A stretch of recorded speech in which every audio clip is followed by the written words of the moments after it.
Yoga and religion, two words that brings very different images to the mind. Some people sees yoga as a workout, others feels it's something deeply spiritual, and some worry that yoga might be religious and not compatible with their own beliefs. So, where is the line? It is yoga religion? It is spiritual or something else? In this video, we'll explore what yoga really is and where it comes from, what religion is and how it works, where yoga and religion seems to overlap, especially through bhakti or devotion, where the lines in between the two is, and finally, I'll share my personal story, how I went from not believing in anything to finding the divine everywhere. So be sure to stay up until the end of the video. Let's begin. Chapter 1. What is yoga really? Yoga is a very old practice that began in India thousands of years ago. Because of this, it naturally carries influences from Hindu cultures and tradition. The word yoga comes from the Sanskrit word yogic, that means to join, to unite, to connect. But union with what? Yoga teaches us to connect the body, the breath, and the mind, but it also invites us to go deeper, to connect with the part of us that doesn't change, the part that's always there beyond thoughts and emotions. Some call it the soul, the self, or pure awareness. In yogic philosophy, this inner truth is described as Satchitananda. Sat means truth or existence, Chit means consciousness or awareness, and Ananda means bliss or deep peace. This is the true nature of the self. The ancient yogic texts are based on what the rishis or the Indian sages experienced in deep meditation. They all came to the similar conclusion that the world we experience is constantly changing, a kind of illusion called Maya, and that the true self is the essence of love, purity, knowledge, and light. But this doesn't mean that we are denied the world. If we are in a human body, it also to experience life. Yoga helps us to balance both, living in the world and connecting with something deeper inside. The ultimate goal of yoga is to reconnect with that essence, to realize the self, and so to reach samadhi, the state of superconsciousness, where we feel united with universal consciousness. In the stories, it is said that the first yogi was Shiva, also called Adi Yogi, the original yogi. In Hinduism, Shiva is seen as the universal consciousness. It is said he shared the science of yoga with the first seekers to help them reach that universal truth. Now, this may sound like yoga is part of Hinduism, but here's the key. Yoga is not a religion. Yoga is a practical path, a set of tools to help us explore and understand who we really are. It doesn't tell you what to believe. It invites you to go within and to discover what lies beyond. You can think of that higher truth as Shiva, the universe, Allah, Jesus, or you can even deny the idea of God completely and still practice yoga. Because yoga is not about beliefs, it's about experience. Chapter 2. What is religion? Before we can understand the difference between yoga and religion, we need to ask, what is religion? The word religion comes from Latin, religare, which means to reconnect, to link the human with the divine. It's a way of connecting with something greater than us. It gives people meaning, comfort, and direction in life. Most religions are built around a story of how the world was created, a belief system about life, death, and what comes after, a path of value or rules to live by, like kindness, truth, or respect, some rituals such as prayer, fasting, or ceremonies, and a community that shares the same beliefs. Some religions speaks of one God, like Christianity, Islam, or Judaism. Others recognize many forms of the divine, like Hinduism.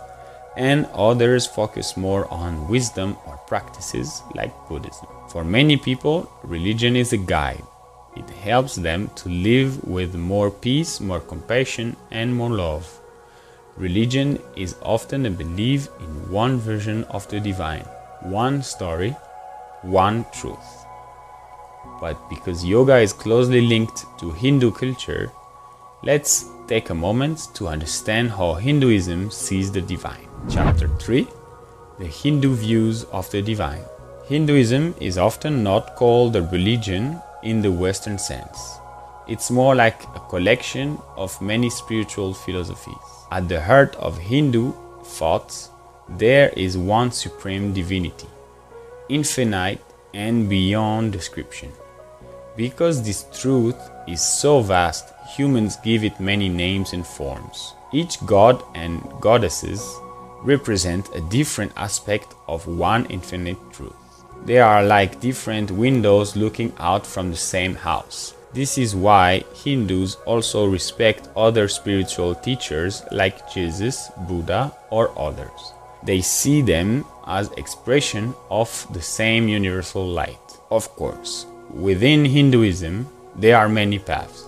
Some people focus on one form, like Shiva, Krishna, or other deities, and can sometimes lead to strong attachment or even fanaticism. But at the core, Hindu philosophy teaches truth is one. The wise call it by many names. Chapter 4: Where do they overlap? So, where do yoga and religion seems to overlap? Well, yoga also has a spiritual side. It includes devotion, bhakti, chanting, rituals, and surrender. These things look like religious practices. This can confuse people, and that's okay. Yoga comes from a culture where spirituality and daily life were one. There was no clear split between the sacred and the ordinary. So naturally, the practices reflect that. Bhakti yoga, for example, is the path of devotion, of pure love for the divine. It doesn't matter what names you give to the divine: Krishna, Shiva, Allah, Jesus, the universe, or simply love.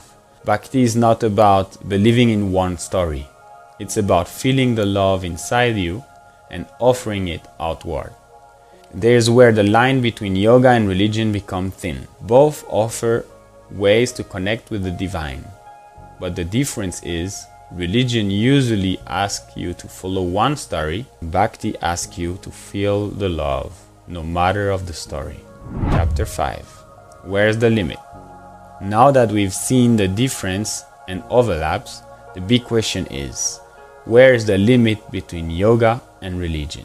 The answer isn't always clear, because it depends on how you approach yoga. If you just stretch your body and breathe deeply, yoga stays very physical. If you meditate and reflect, it becomes more mental and emotional. And if you open your heart and surrender to something greater, it becomes deeply spiritual. But even when it becomes spiritual, it still doesn't mean it's religious. Because yoga doesn't ask you to believe in anything, it only asks you to observe, to explore, and to feel. Yoga is a path that helps us to go deeper inside, doesn't close doors, it opens them. So where's the limit? The limit is not in yoga itself, it's in how we use it. If we use yoga to open the heart, to grow in compassion, to become more aware, then we are walking the path of yoga, not religion. But if we try to use yoga to push one beliefs or one story or one god into others, then we are turning it in something it's not. Yoga, it's not about dividing people, it's about bringing them together in awareness, peace, and love. Chapter 6: My personal journey. To close this video, I'd like to share with you my own experience and how my understanding of it all has changed my life. I grew up in a family that's supposed to be Christian, but in reality, we didn't really believe or practice anything religious. I wasn't very spiritual either.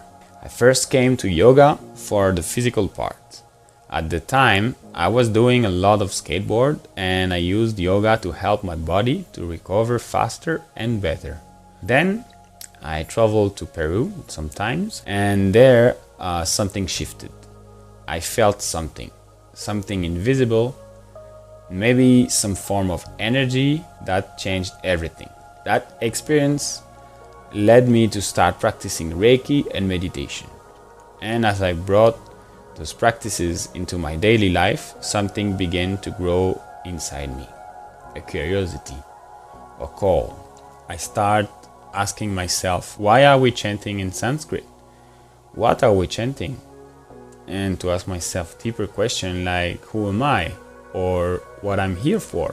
What's my purpose in life? With time, my practice led me into the world of spirituality and then into the world of religion. I became Hindu, but I also became passionate about all religions. I started exploring their teachings with an open heart. Now I meditate in churches, in mosques, in different temples, and I feel close to the divine no matter where I am. I realized something important.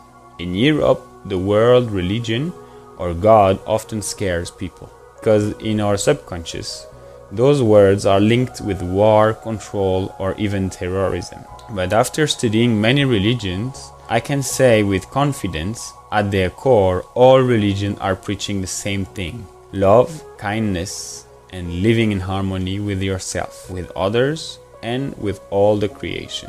That's the complete opposite of what most people think.